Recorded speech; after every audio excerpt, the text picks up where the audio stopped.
നാടിനെ നടുക്കി കോഴിക്കോട് മൂഴിക്കലിൽ അതിക്രൂരമായ കൊലപാതകം. ബന്ധുവായ 20-കാരൻ 16 വയസ്സുള്ള ഒരു പെൺകുട്ടിയെ ശ്വാസം മുട്ടിച്ച് കൊലപ്പെടുത്തി.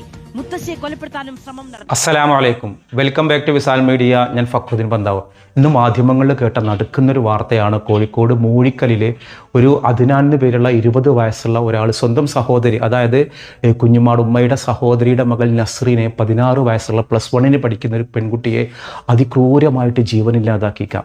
ഇതിൻ്റെ കാരണം എന്താണെന്ന് കൃത്യമായിട്ട് പറയുന്നില്ല. പോലീസ് പല കാര്യങ്ങളും പോലീസ് മറച്ചു വെക്കുന്നുണ്ട്. അപ്പം ഇന്ന് രാവിലെയാണ് ഈ സംഭവം നടന്നത്. അതിനാണ് നേരത്തെ ഈ വീട്ടിൽ താമസമായിരുന്നു. എന്ന് പറയുന്ന ഒരാൾ നസ്രീൻ്റെ മൂത്തമ്മാൻ്റെ മോനാണ്, അതായത് ഉമ്മയുടെ സഹോദരിയുടെ മൂത്ത സഹോദരിയുടെ ഒരു മകനാണ്. അപ്പോൾ ഇവരെല്ലാവരും താമസിക്കുന്നത് ഇവരുടെ വല്യമ്മയുടെ വീട്ടിലാണ്. അതായത് നസ്രീൻ്റെ വീടുമല്ല, അദ്നാൻ്റെ വീടുമല്ല, വല്യമ്മയുടെ വീട്ടിലാണ് താമസിക്കുന്നത്. അപ്പോൾ നേരത്തെ അദ്നാൻ എന്തൊക്കെ ചില സ്വഭാവ ദൂഷ്യങ്ങളോ മോഷണങ്ങളോ എന്തൊക്കെ ഉണ്ടായിരുന്നു അത്രയും. അങ്ങനെ ഈ വീട്ടിൽ നിന്ന് പുറത്താക്കി ഇനി ഇങ്ങോട്ട് വരരുത് എന്ന് പറഞ്ഞിരുന്നു.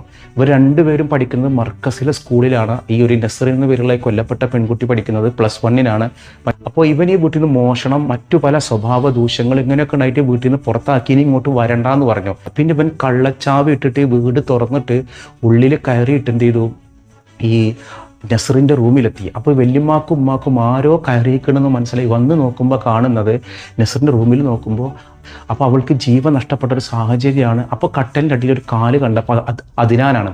അങ്ങനെ ഓനെ ബലമായി പിടിച്ചു, വായലൊക്കെ സെല്ലോട്ടൊപ്പൊക്കെ ഒട്ടിച്ച് കയ്യും കാലൊക്കെ കെട്ടിയിട്ട് മറ്റൊരു റൂമിലാക്കിയിട്ട് ഈ പാവം പെൺകുട്ടിനെ രക്ഷിക്കാൻ വേണ്ടി ഹോസ്പിറ്റലിൽ കൊണ്ടുപോയി. അപ്പോൾ ആ സമയത്തിന് ഇവൻ വല്യമ്മാനെയും ഇവൻ കൊല്ലാൻ വേണ്ടി ശ്രമിച്ചിരുന്നു. അങ്ങനെ അവർ ഹോസ്പിറ്റലിൽ കൊണ്ടുപോയി വന്നപ്പോൾ ഇവൻ ഈ റൂമിൽ ജീവനൊടുക്കിയ നിലയിലാണ്. ഈ അദ്നാൻ. നമ്മുടെ നാട്ടിൽ നടക്കുന്ന ഓരോ സംഭവങ്ങൾ നിങ്ങൾ ആലോചിച്ച് നോക്ക്, എന്തൊക്കെ നടക്കുന്നു. ഈ ഒരു വിഷയത്തെക്കുറിച്ച് ആ കുടുംബവുമായിട്ട് ബന്ധമുള്ള ഒരാൾ പറയുന്ന കാര്യങ്ങൾ ഇതാണ്. ഡ്രൈവറായിട്ട് ഇവിടെ ലോറിയുടെ ഡ്രൈവറായിട്ട് ജോലി ചെയ്യുന്ന സുബൈർ നമ്മുടെ ചേരുന്നുണ്ട്. എന്താ സംഭവം ശരിക്കും? സംഭവം കറക്റ്റ് അറിയുന്നത് ഞാൻ 6 മണിക്കായി. ഇക്രയിൽ നമ്മളുടെ ഫ്രണ്ട് എത്തായിട്ട് അവിടെ ഹോസ്പിറ്റലിൽ നമ്മൾ അവിടെ നിന്നാണ് ഇവിടെ കള്ളം കയറിയിട്ടാണ് ആദ്യം. പിന്നീട് പറഞ്ഞ ഒരു കൊലപാതകം നടന്നിട്ടുണ്ടാണ്. അന്നപ്പോഴാണ് ഞാൻ 6 മണിക്ക് പോയിരുന്നു. അവിടുന്ന് വന്ന് ഇവിടെ വന്ന് നോക്കുമ്പോഴത്തേക്ക് ബോഡി മോളെ കൊണ്ടുപോയിക്കുന്നു. 16 വയസ്സുള്ള നസ്രിയ ബന്ധുവാണല്ലോ. ചേട്ടത്തിന്റെ ഉമ്മന്റെ ഏട്ടത്തിന്റെ മോന്, സ്വന്തം ഏട്ടത്തിന്റെ മോൻ. വീട്ടിൽ നിന്ന് ഇവിടെ നിന്ന് പഠിച്ചാണ്. അല്ല, കൊളത്തറയിന് മോന്. കൊളത്തറയിന് ഇവിടെ വന്നിട്ട് ഇവിടെ വീട്ടിൽ നിന്ന് പഠിച്ച് ഉമ്മന്റെ അമ്മാണ് പഠിപ്പിച്ചൊക്കെ, ഫുള്ള് സ്കൂൾ മർക്കത്ത് പഠിച്ചൊക്കെ പഠിച്ച് പിന്നെ ഇവിടുന്ന് പോയതാ. അതിനെ കുറിച്ചിട്ട് പോലീസ് പറയുന്നത് സ്വഭാവ ദൂഷ്യം ഉണ്ടായിരുന്നു, നേരത്തെ പിടിക്കപ്പെട്ടിരുന്നു.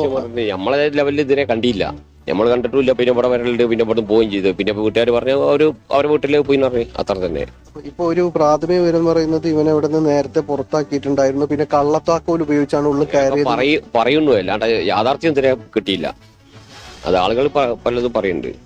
നിങ്ങൾ പിന്നെ അതിനുശേഷം ഇവരെ ആശുപത്രിയിലേക്ക് കൊണ്ടുപോകുന്ന സമയത്ത് കൊണ്ടുപോകുമ്പോഴത്തേനും ഞാൻ എത്തിയില്ല. ആശുപത്രി എത്തുമ്പോഴത്തേക്കും പോയി. ഞാൻ ഇക്ര ഹോസ്പിറ്റലിലും അവിടെ വരുമ്പോഴത്തേക്ക് കൊണ്ടുപോയി. എത്ര വർഷമായിട്ട് ഇവിടെ ജോലി ചെയ്യുന്നു? ഞാനിപ്പോ കൂട്ടത്തിൽ 5-8 കൊല്ലായി.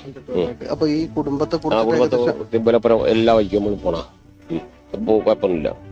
ഇവര് ഓരോ ജീവിതമായിട്ട് പോകാനാട്ടെ വേറെ കുട്ടിയുടെ ഉപ്പ ഗൾഫിലാണ്. കബറടക്കം അങ്ങനത്തെ കാര്യങ്ങൾ അതൊന്നും തീരുമാനമില്ല. അതൊക്കെ പിതാവ് വരും. ഗൾഫിൽ സൗദിയിലാ വരുന്നുണ്ടല്ലേ? മരണം അറിഞ്ഞിട്ടുണ്ട്? ഇല്ല, അറിഞ്ഞിട്ടില്ല. എന്താ അപകടം? എന്തോ അപകടം പറ്റിയിരുന്ന നിങ്ങളെ വിളിച്ചു. അപ്പൊ എനിക്ക് സംഭവിച്ചിട്ട് അത് ഇതായിട്ടോ ചെയ്യുള്ളൂ കേട്ടോ. പുള്ളി എത്ര കാലമായിട്ട് ഗൾഫിലാണ്? പുള്ളി കുറെ ആയി ഗൾഫിൽ. ഒരു വലിയ സാമ്പത്തിക ശേഷിയുള്ള ആൾക്കാർ കാരണത്തിന്റെ പേരിലാണ് ഈ ക്രൂരത ചെയ്തത് എന്ന് കൃത്യമായിട്ട് മനസ്സിലാവണില്ല. ഒരു പക്ഷേ ഈ മോഷണം ആരോപിച്ചോ സ്വഭാവ ദൂഷ്യം ആരോപിച്ചോ ഇവനാ വീട്ടിൽ നിന്ന് പുറത്താക്കി ഒരു ദേശത്തിനാവാം അങ്ങനെ ചെയ്തിട്ടുണ്ടാവാം. അതല്ല മറ്റു പല കാരണങ്ങളുണ്ടോ, അതാണ് ഇനി കണ്ടെത്താനുള്ളത്. ഒരു പക്ഷേ നമ്മുടെ വീഡിയോ കാണുന്ന ആളുകൾക്ക് കോഴിക്കോട് മൂഴിക്കല്ല് സംഭവം അറിയുമായിരിക്കാം. ഡിസ്റ്റൻസ് വെക്കാനോടത്ത് നമ്മൾ ഡിസ്റ്റൻസ് വെക്കണം. അത് വെച്ചിട്ടില്ല എന്നുണ്ടെങ്കിൽ നമ്മുടെ ലൈഫിൽ വലിയ അപകടങ്ങൾ ഉണ്ടാവും. ഇത് ഏതെങ്കിലും ഉസ്താദുമാർ വയത് പറഞ്ഞാൽ നിങ്ങൾക്ക് എന്ത് ലോകം അറിയാം, ഞങ്ങളൊക്കെ സഹോദരങ്ങളല്ല. ചില വീടുകൾ അങ്ങനെ ആയിരിക്കാം. പക്ഷേ ഇപ്പോഴത്തെ കുട്ടികളുടെ പലരും സ്വഭാവം ഉണ്ടല്ലോ, ഈ ലഹരി കയറിയിട്ട് ആണേതാണ്, പെണ്ണേതാണ്, സഹോദരനേതാണ്, സഹോദരി ഏതാണ്, ഉമ്മ വല്യമ്മ, ഇതൊന്നും അറിയില്ല.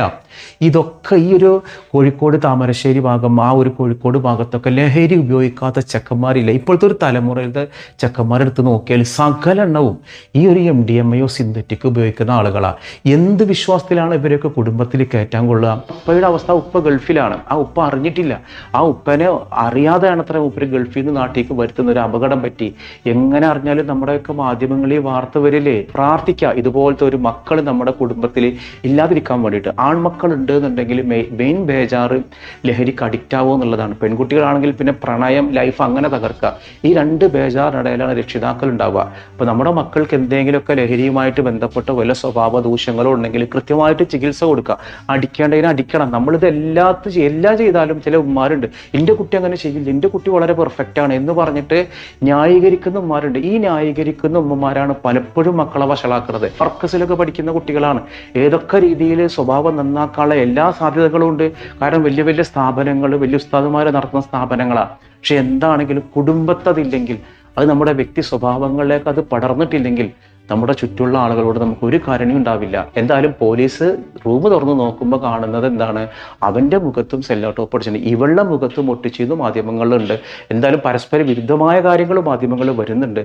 നമ്മൾ നമ്മുടെ മക്കളുടെ കാര്യങ്ങൾ നന്നായിട്ട് ശ്രദ്ധിക്കുക. ആൺകുട്ടികളാണോ ലഹരിക്ക് അഡിക്റ്റ് ആവുന്നുണ്ടോ, മറ്റെവിടേക്ക് പോകുന്നത്, രാത്രി വൈകി വരുന്നതാണോ, ഇതൊക്കെ കൃത്യമായി ശ്രദ്ധിക്കുക. മൊബൈൽ ഫോൺ എന്നുള്ളത് നമുക്ക് കമ്മ്യൂണിക്കേറ്റ് ചെയ്യാനും പഠിക്കാനും മറ്റു പല സൗകര്യത്തിനുള്ളതാണ്. അതൊക്കെ ഇല്ലീഗലായിട്ട് യൂസ് ചെയ്യുന്നുണ്ടോ, ഏതൊക്കെ രീതിയിലാണെന്ന് കൃത്യമായിട്ട് രക്ഷിതാക്കൾ അറിഞ്ഞിരിക്കണം. അതേപോലെ പെൺകുട്ടികളാണ് എന്നുണ്ടെങ്കിൽ ആരോടൊക്കെയാണ് കണക്ഷൻ ഉള്ളത്, ആരോടൊക്കെയാണ് റിലേഷൻഷിപ്പ് ഉള്ളത്, എന്താണ് അവരുടെ സ്വഭാവ രീതികൾ, നമ്മളെല്ലാം കയറൂരി വിടുകയാണ്. നമ്മളെല്ലാത്തിലും മോഡേണായിട്ട് നമ്മൾ ഉയരല്ലേ ചെയ്യുന്നത്, മറിച്ച് എന്താണ് താഴ്ന്നു പോവാണ്. ധാർമ്മികതയിൽ നമ്മൾ വല്ലാതെ താഴ്ന്നു പോവാണ്. എന്തായാലും വളരെ ദാരുണമായൊരു സംഭവമായിപ്പോയി. എന്തായാലും ഇതിൻ്റെ സത്യാവസ്ഥ പുറത്തു പറ്റാൻ നമുക്ക് പ്രാർത്ഥിക്കാം. ഞാനെന്ന് ചോദിക്കുന്ന ഒരു ചോദ്യം, ഈ ഒരു ഫോട്ടോയിൽ കാണുന്ന ഒരു വ്യക്തിയാണ് ഷാഫി പറമ്പിൽ MP. ഇദ്ദേഹം ഒരു ക്രൗഡ് പുള്ളറാണ്. ഇത്തവണ തെരഞ്ഞെടുപ്പിൽ 60-ലധികം മണ്ഡലങ്ങളിൽ ചെന്ന് തെരഞ്ഞെടുപ്പ് പ്രചരണങ്ങൾ നടത്തി. പോകുന്നിടത്തൊക്കെ ഭയങ്കര ആൾക്കൂട്ടവും ആവേശവും ഉണ്ടാക്കിയ ഒരു കോൺഗ്രസിന്റെ നേതാവാണ്. ഇദ്ദേഹം ഒരു വർഗീയവാദിയാണ് എന്ന് പറഞ്ഞത് റിപ്പോർട്ടർ ചാനൽ, മരമുറി ചാനലിന്റെ ഉടമ ആൻഡോ അഗസ്റ്റിനാണ്. അത് ശരിയാണോ? പല ആളുകളും പറയുന്നത് ഇയാൾ എവിടെ പോയാലും ആള് കൂടാൻ കാരണം ഇയാളുടെ ഉള്ളിൽ ഒരു വർഗീയവാദി ഉണ്ട് എന്ന് പറയുന്നത് കൊണ്ടാണത്രേ, ഒരു വർഗീയവാദി ആയതുകൊണ്ടാണത്രേ. ഞാൻ ചോദിക്കട്ടെ, കോൺഗ്രസിന്റെ നേതാവ് ഉമ്മൻചാണ്ടിയെ ആരെങ്കിലും ക്രിസ്ത്യൻ വർഗീയവാദി എന്ന് വിളിക്കില്ല. രമേശ് ചെന്നിത്തലയെ ഹിന്ദു വർഗീയവാദി എന്ന് വിളിക്കില്ല. ആന്റണിയെ ക്രിസ്ത്യൻ വർഗീയവാദി എന്ന് വിളിക്കില്ല. സതീശനെ ഒരു ഈഴവ അല്ലെങ്കിൽ ഒരു ഹിന്ദു വർഗീയവാദി ഇല്ല. പക്ഷെ എന്തുകൊണ്ടാണ് ഈ ഒരു ഷാഫി പറമ്പിലിനെ മാത്രം ലക്ഷ്യം വെച്ച് ഒരു മുസ്ലിം വർഗീയവാദിയാണെന്ന് പല ആളുകളും പറയാൻ കാരണം? ആ മനുഷ്യനുണ്ടാകുന്ന ഒരു ഓളത്തോടുള്ള ഒരു അസൂയ, ഒരു വല്ലാത്തൊരു രാഷ്ട്രീയ വിരോധം, ഒരു തികഞ്ഞ സെക്യുലറായ ഈ മനുഷ്യനെ വർഗീയവാദി എന്ന് വിളിക്കുന്നതിനോട് എനിക്കൊരിക്കലും യോജിക്കാൻ കഴിയില്ല. നിങ്ങൾക്ക് തോന്നുന്നുണ്ടോ ഷാഫി പറമ്പിൽ എന്നുള്ള ഈ കോൺഗ്രസ് നേതാവ് ഒരു വർഗീയവാദിയാണെന്നുള്ളത്? ഒരിക്കലും എനിക്കങ്ങനെ തോന്നിയിട്ടില്ല. വടകരയിൽ ജയിച്ച് കയറിയപ്പോൾ തുടങ്ങിയത് മുതലാണ് ഇദ്ദേഹത്തെ വർഗീയവാദിയായി ചിത്രീകരിക്കാൻ തുടങ്ങുന്നത്. എന്ത് അടിസ്ഥാനത്തിൽ അത് ചെയ്യുന്നത്? ഒരു മുസ്ലിം വിഷയങ്ങളും പലസ്തീൻ വിഷയങ്ങളൊന്നും പക്ഷം പിടിക്കാത്ത അദ്ദേഹത്തിൻ്റെതായ രീതിയിൽ പോകുന്ന ഒരു കോൺഗ്രസ് നേതാവാണ് ഈ ഷാഫി പറമ്പിൽ. അപ്പൊ അദ്ദേഹത്തിന്റെ ഒരു ക്രൗഡ് പുള്ളറാണ്. അദ്ദേഹം വളരെ ജനസമ്മതി നേടുന്നുണ്ട്. അപ്പൊ അതിനെ തകർക്കാൻ വേണ്ടിയിട്ട് വ്യാപകമായിട്ടുണ്ടാക്കുന്ന ഒരു ടൂളാണ് ഈ വർഗീയവാദി എന്ന ടൂൾ. ഒരിക്കലും ഞാൻ അതിനെ സപ്പോർട്ട് ചെയ്യില്ല. നിങ്ങൾക്ക് തോന്നുന്നുണ്ടോ ഷാഫി പറമ്പിൽ MP ഒരു വർഗീയവാദിയാണെന്നുള്ളത്? അതാണ് എൻ്റെ ഇന്നത്തെ ചോദ്യം. ഇതിൽ നിങ്ങളുടെ അഭിപ്രായം താഴെ ഒന്ന് കമന്റ് ചെയ്യുക. ഇറാനും അമേരിക്കയും തമ്മിലുള്ള ചർച്ചയൊക്കെ മുടങ്ങിയതോട് കൂടിയിട്ട് അമേരിക്കയുടെ തീരുമാനം ഹോർമുസ് കടലിടുക്ക് തടയാനാണ്, ഉപരോധത്തിനാണ്. അങ്ങനെ മൂപ്പർ ആ ഉപരോധം തുടങ്ങുകയും ചെയ്തു. നേരത്തെ ഹോർമുസ് കടലിടുക്ക് തുറക്കാൻ വേണ്ടിയിട്ടായിരുന്നു ഇറാനുമായി സംഘർഷമെങ്കിൽ ഇപ്പൊ ഇതാ അമേരിക്കയുടെ പ്രസിഡന്റ് ട്രംപ് തന്നെ അത് തടഞ്ഞു വെച്ചിരിക്കണം, ഉപരോധം ഏർപ്പെടുത്തിക്കാൻ. ഇനി ഉണ്ടാകുന്ന ഫലം എന്തായിരിക്കും? ഒരു ലോകയുദ്ധം നടക്കുമോ എന്നുള്ളതാണ്. ഇറാൻ നൽകുന്ന ഒരു മുന്നറിയിപ്പ്, ഞങ്ങളുടെ ഹോർമുസ് കടലിടുക്ക് നിങ്ങൾ ഉപരോധിച്ചു കഴിഞ്ഞാൽ ഗൾഫ് രാജ്യങ്ങളിലെ എണ്ണപ്പാടങ്ങളും ഗൾഫ് രാജ്യങ്ങളിലെ തുറമുഖങ്ങളും ഞാൻ തകർക്കുമെന്നുള്ളതാണ്. ഇപ്പോൾ അതുവഴി വരുന്ന എല്ലാ കപ്പലുകളെയും തടയാനാണ് അമേരിക്കയുടെ താല്പര്യം. ലോകത്തിനെ മുഴുവനും വെറുപ്പിക്കുന്ന, ലോകത്തെ മുഴുവനും ഭീഷണിപ്പെടുത്തുന്ന അമേരിക്കയിലെ ട്രംപിന് ആരാണ് നിരക്ക് നിർത്തുക? ഞാൻ മനസ്സിലാക്കിയത് ഇറാൻ എന്ന രാജ്യത്തിന് മാത്രമാണ് ഇന്ന് അമേരിക്കയോട് ഏറ്റുമുട്ടാനുള്ള കെൽപ്പുള്ളൊരു രാജ്യം. പക്ഷെ ചങ്കൂറ്റമുള്ള ഒരേ ഒരു രാജ്യം ഇന്ന് ഇറാന് മാത്രമേ ഉള്ളൂ. ഒരു പക്ഷേ ഈ രീതിയിൽ കാര്യങ്ങൾ മുന്നോട്ട് പോവുകയാണെങ്കിൽ ക്രൂഡ് ഓയിലിൻ്റെ വില കൂടി, പെട്രോളിൻ്റെ വില നമുക്കിനി കൂടാൻ പോകുന്നേ ഉള്ളൂ. രാജ്യം മുഴുവനും അരക്ഷിതാവസ്ഥയാകും, സാധനങ്ങൾക്ക് വില കൂടും. യുദ്ധത്തിൻ്റെ കെടുതി നമ്മൾ ഇനിയും രൂക്ഷമായി അനുഭവിക്കാൻ തുടങ്ങും. എന്തായാലും ഇതിൻ്റെ പരിഹാരം കാണാൻ വേണ്ടി പ്രാർത്ഥിക്കാമെന്നല്ലാതെ നമ്മളെപ്പോലെ സാധാരണക്കാർക്ക് മറ്റു മാർഗമൊന്നുമില്ല. പക്ഷേ ഈ ഒരു സാഹചര്യം ലോകത്തെ വലിയ പ്രതിസന്ധിയിലേക്കാണ് കൊണ്ടുപോകുന്നത്. അമേരിക്കയെ തളക്കാൻ, അമേരിക്കയെ നേരിടാൻ കഴിവുള്ള ഒരു രാജ്യം ഇറാനാണ് എന്നാണ് എൻ്റെ പക്ഷം. നിങ്ങൾക്ക് മറ്റൊരു രാജ്യത്ത് ചൂണ്ടിക്കാണിക്കാനുണ്ടെങ്കിൽ ഒന്ന് താഴെ ഒന്ന് കമൻറ്റ് ചെയ്യാം. മറ്റൊരു ദിവസം മറ്റൊരു വീഡിയോയുമായി വീണ്ടും കാണാം.